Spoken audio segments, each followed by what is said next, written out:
কায়িক পরিশ্রম, তোমার পরিমিত ঘুম এবং তোমার পরিমিত খাবার, আহার, নিয়ম কানুন, সব পদ্ধতি একসাথে হয়ে মিললেই না আপনি সুস্থ থাকবেন। আলহামদুলিল্লাহ। এই সুস্থ তো দুনিয়ার হিসাবপত্র, এটা হলো দেহের সুস্থতা। আত্মার সুস্থতার দরকার আছে না নাই? আত্মার সুস্থতা হলো মেইন ফ্যাক্ট। কলবে নিজের আত্মার এটা যদি সুস্থতা না থাকে, অস্থিরতা বেড়ে যাবে। অস্থিরতা বেড়ে গেলে ডেনজিট খাবেন, ফ্যাংজিট খাবেন, এরপর আর কত ওষুধ আছে, ফ্রিজিয়াম আছে, আপনার রিল্যাক্সিন আছে, জিওলিন আছে, লেক্সটোনিল আছে, রিবোট্রিল আছে, এত খান, তারপরেও ডাক্তার সাহেব সব খাইছি, ঘুম আসে না। কারণ কি? সব বলো খাইছি, তারপরে বলো ঘুমার, ঘুমের যত ওষুধ আছে সব খাইছে, ঘুম আসে না। এখন ওষুধ কি? এটার ওষুধ হলো এই, কোনো ওষুধই আর খাইবেন না। এটা আমার কাছে আমার বড় ডাক্তার আমার পিতা ছিলেন।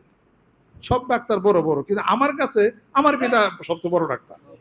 ডাক্তার তো ওনার কাছ থেকে আমি শিখছি। আব্বা বলছেন যে যখন কোনো ওষুধে কাম হয় না, তখন অর্ডার দেবে, ব্যাগ ওষুধ ফালাই দেবো বাড়িতে, কোনো ওষুধ খাইব না, শুধু পানি খাবে, সুস্থ হয়ে যাবে। আলহামদুলিল্লাহ। যাদের ঘুম আসে না, ঘুম ধরে না, মাথা ফটফট করে, কোনো কথা না, সকাল বেলা পানি খাওয়া শুরু করবেন, রাত পর্যন্ত পানি খাবে। বলবেন যে কি হবে? তাতে কি হবে? আপনার পাইলোরাস আছে, তারপরে লার্জার ইন্টেস্টাইন, স্মলার ইন্টেস্টাইন, পানি যাওয়ার কারণে তোমার বৃহৎ শক্তি আছে, এটাকে পিউরিফাই করবে, টক্সিন ক্লিয়ার করবে, টক্স ক্লিয়ার করবে, এটাকে ক্লিয়ার করবে, এবং অতিরিক্ত প্রস্রাব হবে। যত প্রস্রাব হবে হালকা শরীর দুর্বল হয়ে যাবে, নাকটা ঠান্ডা পাবে, এবং পরে আস্তে আস্তে ঘুম আসবে। সুবহানাল্লাহ। একদিন অপেক্ষা করেন, একদিন দুদিন অপেক্ষা করেন। Common sense is the medical science. সাধারণ জ্ঞান এটা তো মেডিকেল সায়েন্স, চিকিৎসা বিজ্ঞান এটা। আর common sense is the uncommon thing. সাধারণ জ্ঞান একটা অসাধারণ বস্তু। এই অসাধারণ কথাগুলি আল্লাহ পাক নবী রাসূলের মাধ্যমে পরবর্তী জীবনে পৃথিবীর বুকে শিক্ষা দিচ্ছেন। সুবহানাল্লাহ। অপেক্ষাকৃত আমরা যারা মাথায় টুপি দেই, দাঁড়িয়ে রেখে নামাজ পড়ি, আমাদের ব্রেন কোল কিনা? আমাদের ব্রেন ঠান্ডা কিনা? আমাদের ব্রেন ঠান্ডা। মাথা টুপি দেই, রোদ লাগে না, মেজাজ 49 নাই, 5 ওয়াক্ত নামাজ পড়ি, 5 ওয়াক্ত ওযু করি, শরীরে এমনি ঠান্ডা থাকে। আলহামদুলিল্লাহ। আর বিদেশে যায় দেখেন, কাম নাই জাম নাই, মসজিদের মধ্যে ঢুকে সব গুলি করে মারতেছে।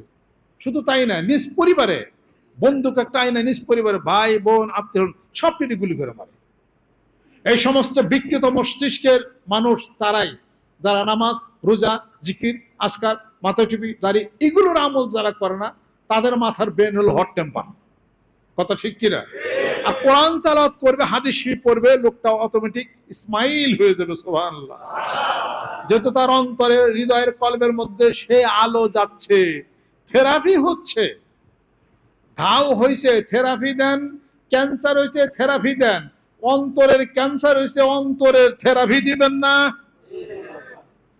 ফি কুলুবিহিম মারাদুন ফাযাদাহুমুল্লাহু মারাদা ওয়া লাহুম আযাবুন আলীমুম বিমা কানু ইয়াকযিবুন। তাদের অন্তরের মধ্যে ব্যাধি আছে, ক্যান্সার হয়ে গেছে, চিকিৎসা করে না, থেরাপি দেয় না, ওই ক্যান্সারে তার মৃত্যু হতে পারে। আল্লাহ রব্বুল আলামিন বলেন, তোমার অন্তরের ক্যান্সারের ভ্যাকসিন হলো আলা বিযিকরিল্লাহি তাতমাইন্নুল কুলুব। আমি আল্লাহর জিকির করো, তোমার অন্তরে ক্যান্সারের থেরাপি হয়ে যাবে। জোরে বলো সুবহানাল্লাহ। মানিকগঞ্জ দরবার সংক্ষিপ্ত কথা বলি, আমরা দুইটা কাজ করি। একটা কাজ হলো দাওয়াত, আর একটা কাজ হলো তাবলীগ। একটা কাজ হলো দাওয়াত, আর একটা কাজ হলো তাবলীগ। উদউ ইলা সাবিলি রাব্বিকা বিল হিকমাতি ওয়াল মাউইজাতিল হাসানা। এই যে দাওয়াত, আমরা দাওয়াত দেই সুন্দর ভাষায়, ভালোবাসায়, মলিন ভাষায়, আদর দিয়া, সম্মান দেয়া, শ্রদ্ধা দেয়া দাওয়াত দেই। সেই দাওয়াত কার্যে পরিণত করার জন্য আল্লাহ রব্বুল আলামিন আল্লাহ রাসূল সাল্লাল্লাহু আলাইহি সাল্লামকে বলেন যে তুমি তাবলীগ শুরু করে দাও। কিসের তাবলীগ? কোরআনের তাবলীগ, ইয়া রাসূলু বাল্লিগ মা উনজিলা ইলাইকা মির রাব্বিকা ওয়া ইল্লাম তাফআল ফামা বাল্লাগতা রিসালাতাহু। এই যে তাবলীগ, হে রাসূল তুমি কোরআনের তাবলীগ করো। যদি কোরআনের তাবলীগের শিক্ষা যদি তুমি না করো, না দাও মানুষকে, তোমার রিসালাতের পরিপূর্ণতাই তো হলো না। সুবহানাল্লাহ। তা আমরা কলেমার দাওয়াত দে, সুবহানাল্লাহ, আলহামদুলিল্লাহ, আল্লাহু আকবার, লা ইলাহা ইল্লাল্লাহ, আর এই দাওয়াত দে আর কোরআনুল কালিমের তাবলীগ করি। কোরআনুল কালিমের মধ্যে আছে ওয়া কুনু মা সাদিকিন, তাবলীগ করি। সৎ ভালো ভালো মানুষদের সাথে সঙ্গী সাথী হয়ে যাও। ওয়াত্তাবি সাবিলা মান আনাবা ইলাইয়া, আর তার পদাঙ্ক অনুসরণ করো, তার সাথে বন্ধুত্ব করো যেই ব্যক্তি আমি আল্লাহর সাথে সম্পর্ক প্রতিষ্ঠা করেছে। যেরকম সুবহানাল্লাহ। অতএব এই দাওয়াত আর এই তাবলীগ করি, খারাপ কিছু কি করি? তাহলে পরে বিশ্বাসী তো মারামারি বাঁচছে কি না? এনে কি গান বাজনা করা হয়? এনে কোনো সেজদা দেওয়া হয়? পীরের নামে কোনো ভিক্ষবাসী করা হয়? কোনো গরু ছাগল বিক্রি করা হয়? দরবারের নামে, পীর বাবার নামে এগুলো কোনো কিছু করা হয়? নামাজ জিকির আজকার চলে, মানুষ আসলে জিকির আজকার করে এখানে। শুধু তাই না, আপনি এখানে আইসা যদি বইসা যদি পানি খাইয়াও যান, তাও আপনি সুস্থ হইবেন। শোনেন, এই কথাটা দুই সেন্সে বললে, এক সেন্সে বলে ঠিক আছে, আর এক সেন্সে বলে শিখ বেদাত হবে। আমি বলি, আমি সমাধান করি জিনিসটা, আমি দলিল দিতেছি। আপনি যদি আসেন যে পীরের ব্যক্তি গেছিলাম, সুস্থ হয়ে গেছি, এটা হলো শিখ বেদাত হবে এটা। আর আরেকটা হলো কি, এখানে হাজারো মানুষ আসতেছে সারাদিন জিকির করে। আমি তো মানে হাজারের উপরে আয়াতুল কুরসি তো আমি নিজেই বলি। তাহলে আপনি শোনেন, যিনি আয়াতুল কুরসি পড়েন, যিনি আয়াতুল কুরসি পড়েন আল্লাহ তারা হেফাজত করেন। যিনি আয়াতুল কুরসি পড়েন তার আশেপাশের লোককে হেফাজত করেন। যিনি আয়াতুল কুরসি পড়েন তার ছেলে সন্তান হেফাজত করেন। যিনি আয়াতুল কুরসি পাড়া প্রতিবেশী হেফাজত করেন। তাহলে জিকির যেখানে করা হয় আশেপাশে সব হেফাজত হয় জিকির আয়াতুল কুরসির কারণে। আয়া খালি বইসে যায়, খাইলে পানি মিনি খাইয়া যান না, জিকিরের ধাক্কা ভাইব্রেশন লাগে ওই পানির মধ্যে। এই আশেপাশে পুকুরের পানির মধ্যে জিকিরের ধাক্কা লাগে, খালি ভাইব্রেশন হয় এটা পানির মধ্যে। ভাইব্রেশন হলে পানির মধ্যে মলিকুল আছে, এটা আরো বেশি শক্তি প্রাপ্ত হবে, আরো বেশি ভেঙে যাবে এটা। আর যেখানে লক্ষ মানুষ সারাদিন জিকির আজকার আয়াতুল কুরসি জিকির পড়ছে, এটা একটা ভাবই এই জায়গাতে আছে। এটা পীর সাহেবের কেরামতি না, এটা আল্লাহর কালামের হিসাব। যে কোনো একটা জিকির তাফসীর করার মাহফিলে যায়, অসুখ বিসুখ হইতে বসে জানেন, বসে জিকির শুনেন, সেটা তাফসীর শুনেন, আল্লাহ সুস্থ করে দিবি। এটা পীর সাহেবের কি দরবার কি? এটা আল্লাহর কালামের কথা, হিসাবপত্র। এটাই মনে রাখতে হবে। এটা কাজে জিকির আজকাল করেন, এখানে যারা করে আসেন কিছুক্ষণ থাকেন, জিকির করেন, একটু পানি খান, খাই হয়ে থাকেন, দেখি কমে নাকি। ওটা আল্লাহর কালামে কমাইছে, পিছাবের কোনো ফাংশন নাই। এটা আল্লাহর কালাম কি কোনো পিছাবের? জিকির কোনো পিছাবে? আয়াত করছে কোনো পিছাবের? এটা আল্লাহর জিনিস, এটা মনেই ভাবে সেট করেন। এটা আপনাদের খেদমত আরজ করতে চাই। আমরা এই কলেমার দাওয়াত দেই, সুবহানাল্লাহ, আলহামদুলিল্লাহ, আল্লাহু আকবার, লা ইলাহা ইল্লাল্লাহ, ভালো ভালো কথা মানুষ বলি। আমরা কোনো হুলে হুলে কাইজা জায়গার কারোর সাথে বলতে যাই না। বিল হিকমাতে ওয়াল মাউইজাতে ওয়াল হাসানা, হিকমতের সাথে মাউইজাতুল হাসানা, উত্তম সুন্দর ভালো ব্যবহারের মাধ্যমে মানুষদেরকে এই দাওয়াত আমরা বাংলাদেশে পৌঁছে দিই। সুবহানাল্লাহ। আর ওই কোরআনের ওই তাবলীগের কথা বলি, যেরকম সুবহানাল্লাহ। ওয়াসবির নাফসাকা মা'আল্লাযীনা ইয়াদউনা রাব্বাহুম বিল গাদাতি ওয়াল আশি ইউরিদুনা ওয়াজহা, কোরআনুল কারীমের মধ্যে সেই দাওয়াত দেই, সকাল বিকাল জিকির করো, যেরকম সুবহানাল্লাহ। বিল গাদাতি ওয়াল আশি ইউরিদুনা ওয়াজহা, সকাল বিকাল জিকির করো, যেরকম সুবহানাল্লাহ। কাবলা তুলুর সময় যাও, কাবলাল গুরুব, বেলা ডোবার পরে, বেলা ডোবার আগে, বেলা উঠার পূর্বে, বেলা উঠার পরে জিকির করো, সুবহানাল্লাহ, আলহামদুলিল্লাহ, আল্লাহু আকবার, লা ইলাহা ইল্লাল্লাহ। এরপরে কোরআনের তাবলীগ করি। 4 জায়গার মধ্যে কোরআনুল কারীমের বায়াতের কথা আছে, সূরা মুমতাহানের মধ্যে আছে, সূরা তাওবার মধ্যে আছে, সূরা আল ফাতহার মধ্যে আছে, যেরকম সুবহানাল্লাহ। জিহাদের কথা কোরআনুল কারীমের মধ্যে আছে, আপনি মানেন, আপনি করেন। আমরা বায়াতের কথা আছে কোরআন শরীফের মধ্যে, বায়াতের কথা বলি। তাজকিয়া নফসের কথা আছে কোরআন শরীফের মধ্যে, আত্মশুদ্ধির কথা আছে কোরআনুল কারীমের মধ্যে। আমরা এটা মানে আমরা আমল করি না, আপনি করেন, আমরা করি, আপনি করেন না, মারামারি কি আছে, সমস্যা কি আছে? এটা কাইজা ঝগড়া বন্ধ, মারামারি বন্ধ, যুদ্ধ বন্ধ, শান্তি প্রতিষ্ঠা করতে হবে, যেরকম সুবহানাল্লাহ।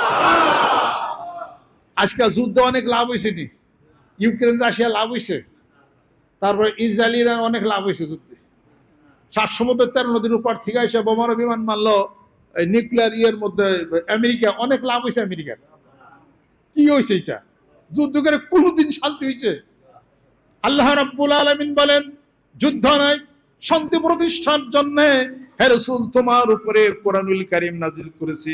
আলিফ লাম রা কিতাবুন আনজালনাহু ইলাইকা লিতুখরিজান নাসা মিনাজ যুলুমাতি ইলান নূর, যাতে করে তুমি মানুষদেরকে অন্ধকার থেকে আলোর দিকে নিয়ে যাবে কোরআনুল কারীমের মাধ্যমে। জোরে কোন সুবহানাল্লাহ। সূরাতুশ শুরা নাজিল করেছি, পরামর্শ নামক সংলাপ নামক একটা সূরা আমি তোমার উপরে নাজিল করেছি, হুকুম করেছি ওয়াশাবিরহুম ফিল আমরি ফাইজা আযামতা ফাতাওয়াক্কাল আলাল্লাহি ইন্নাল্লাহা ইউহিব্বুল মুতাওয়াক্কিলিন। সুবহান সুবহানাল্লাহ। অন্যটা আল্লাহ পাক সূরা হুজরাতের মধ্যে ঘোষণা করেন ওয়া ইন তাইফাতান মিনাল মুমিনিনা ইকতাতালু ফাসলিহু বাইনাহুমা, যদি মুমিনদের মধ্যে দুই দল যদি বিবাদমান হয়ে যায়, মনোমালিন্য যদি হয়ে যায়, তোমরা তৃতীয় পক্ষ বসে থেকো না, তৃতীয় পক্ষ তাদের মধ্যে সন্ধি করে দাও। জোরে কোন সুবহানাল্লাহ। অন্যটা আল্লাহ পাক ঘোষণা করেন ও নবী 10,000 সাহাবী নিয়ে মক্কা শরীফ তুমি বিজয় করেছো, এটা তো বিজয় না, বরং সুলহ হুদাইবিয়া ওই কাফেরদের সঙ্গে যে সন্ধিগুলো তুমি মেনে কাফেরদের সাথে সুসম্পর্ক প্রতিষ্ঠা করেছো, তুমি নবী তোমাকে জানবে, তোমাকে বুঝবে, ইসলামের বিশাল বিজয় হয়ে যাবে। এরা আপাত দৃষ্টিতে মুসলমানদের জন্য পরাজয় হইল, আমি আল্লাহর কাছে মহান বিজয়। জোরে কোন সুবহানাল্লাহ। ইন্না ফাতাহনা লাকা ফাতহাম মুবিনা লিয়াগফিরা লাকাল্লাহু মা তাকাদ্দামা মিন যামবিকা ওয়া মা তাআখার ওয়া ইউতিম্মা নি'মাতাহু আলাইকা ওয়া ইয়াহদিকা সিরাতাম মুস্তাকিমা ওয়া ইয়ানসুরাকাল্লাহু নাসরান আজিজা। জোরে কোন সুবহানাল্লাহ। আমি একটা প্রকাশ্য বিজয় তোমাকে দান করেছি, সেই প্রকাশ্য বিজয় হলো সুলহ হুদাইবিয়া। কাফেরদের সাথে যে সন্ধি করেছিল, প্রত্যেকটা সন্ধির শর্ত ছিল মুসলমানদের বিরুদ্ধে। আল্লাহ পাক বলেন এটাই হলো মুসলমানদের জন্য বিশাল বিজয়। জোরে কোন সুবহানাল্লাহ। আমার রাসূলের কাছে যদি না আসে, জানবে কেমনে, বুঝবে কেমনে যে আমার রাসূল ওয়া ইন্নাকা লাআলা খুলুকিন আযীম, আমার রাসূল এক মহান চরিত্রের অধিকারী, কেমনে মানুষ জানবে? এবার হুদাইবিয়ার সন্ধি আল্লাহ পাক বলেন যে এটাই হলো তোমাদের জন্য হলো বিজয়। আল্লাহ পাক করেছেন বিজয়, আল্লাহ পাক বলেছেন সন্ধি, আল্লাহ পাক বলেছেন মুশাওয়ারা, আল্লাহ পাক বলেছেন সংবাদ। আর মানুষ হলো অস্ত্র দিয়ে মানুষকে মারে, খুন করা হলো বিজয় হয়। কোনদিন বিজয় হইতে পারে না। এই বিজয় হবে কোরআনুল কারীমের। জোরে জোরে কোন সুবহানাল্লাহ। এই বিজয় হবে লা ইলাহা ইল্লাল্লাহ মুহাম্মাদুর রাসূলুল্লাহ সাল্লাল্লাহু আলাইহি ওয়াসাল্লাম। এই পতাকার বিজয় কোন একদিন হয়ে যাবে। জোরে কোন সুবহানাল্লাহ। আপনাদের খেদমতে আমার আরজ, আল্লাহ পাক আমাদেরকে যেন কবুল করে নেন, রহমত করে নেন। মানিকগঞ্জ দরবার শরীফের নেতৃত্বে এই দাওয়াত আর এই তাবলীগের কাজ আমরা শুরু করছি গ্রামে গঞ্জে মাঠে মধ্যে। সুবহানাল্লাহ। এই পতাকা তলে আপনারা আসতে পারেন, দেখেন আল্লাহ পাকের জিকির করেন, আত্মার সাথে আত্মার বন্ধন লাগান। বায়াতের কথা আছে হাদিসের 45 জায়গার মধ্যে, কোরআন শরীফের 4 জায়গার মধ্যে, 49 জায়গার মধ্যে বায়াতের মুরিদের কথা আছে। সমস্যা কি আছে? আপনি বায়াতে মুরিদন জিকির আজকার করেন, আপনি আবার ইসলামী আন্দোলন করেন, অসুবিধা কি? যে যেটা করে, যে যেটা করে না। কথা খেয়াল করছেন? কেউ কাউকে ঠাসা দেওয়ার কোনো দরকার আছে? এটা পরিবেশ নষ্ট হবে কিনা? জোরে কোন। আমরা আপনার পরীক্ষা করে দেখেন, মানিকগঞ্জ দরবার শরীফের নেতৃত্বে এত লক্ষ মানুষ আইসা এখানে চুপচাপ বসে আমল করে তো কিছু আমল। কথা ঠিক কিনা? করে তো কিছু আমল কিছু আছে। 60% হয়েছে, 40% বাকি আছে। কথা ঠিক। 40% বাকির জন্য চেষ্টা করা হচ্ছে, যতটুকু ভালো ততটুকু করা হচ্ছে। আপনি আরো ভালো আমাদের নিকট থেকে করতেছেন, আলহামদুলিল্লাহ। আমরা যতটুকু পারছি করতেছি, আলহামদুলিল্লাহ। অতএব এই গীবত, এই শেখার, এই বিষয় বৃত্তান্ত, এই দূরত্ব মুসলমানদের মধ্যে বাংলার জমিনের বুকে এটা কমাইতে হবে, তবেই শান্তি প্রতিষ্ঠা হয়ে যাবে। জোরে জোরে কোন সুবহানাল্লাহ। আসে আত্মার শান্তির কথা আমরা বলি, আত্মার শান্তির কথা বলি। আত্মার শান্তি হলে আত্মার জগতে জাগরণ ঘটানো যাবে। সেই আত্মার শান্তির পাশাপাশি মানিকগঞ্জ দরবার শরীফের নেতৃত্বে আমরা দেহের শান্তির কথা বলে। জোরে জোরে কোন সুবহানাল্লাহ। দেহের শান্তি কি? সুস্থ থাকবেন। সমস্ত দেহের সুস্থ থাকা নির্ভর করে পেটের উপরে। কথা ঠিক কিনা? পেট সুস্থ থাকা নির্ভর করে খাওয়ার উপরে। খাওয়া নির্ভর করে আপনার নিয়মতান্ত্রিকতার উপরে। নিয়মতান্ত্রিকতা নির্ভর করে হাদিস শরীফ মাফিক যদি খান। জোরে কোন সুবহানাল্লাহ। বেশি বেশি ভাত খান, দ্রুত বেগে গরু যান, থালে ভাত খাবেন, তাড়াতাড়ি গরু যাইবেন। এখন সেই হাদিস শরীফটি কি? আল মুমিনু ইয়াকুলু মিন মিয়াইন ওয়াহিদিন ওয়াল কাফিরু ইয়াকুলু মিন সাবাতি আমাইন। মুমিনরা এক নারীতে খাবে, অর্থাৎ অল্প আহার করবে, কাফেররা 10 নারীতে খাবে, তার মানে খাওয়ার উপরে খাবে, জন্মের খাওয়া খাবে। সকালে খাইছে, দুপুরে খাইছে, বিকালে নাস্তা, আবার বলি কি চা খায়, আবার বলি কি বাজি করে খায়, কি দিতে কি খায় আল্লাহ জানে। এই অবস্থা। খাওয়া দাওয়া কন্ট্রোল হলে পরে পুরা পেট ঠিক হলে সব কিছু ঠিক হয়ে যাবে। সুবহানাল্লাহ। আসেন মানিকগঞ্জ দরবার শরীফের নেতৃত্বে আমরা কিছু আলাপ আলোচনা ফর্মুলা দিই, তাতে আশা করা যায় আপনি সুস্থ থাকবেন অতীতে অনেক বেশি। আলহামদুলিল্লাহ। আমি সেই জিনিসগুলো আপনাদের খেদমত আমি মাঝে মাঝে আমি আরজ করি।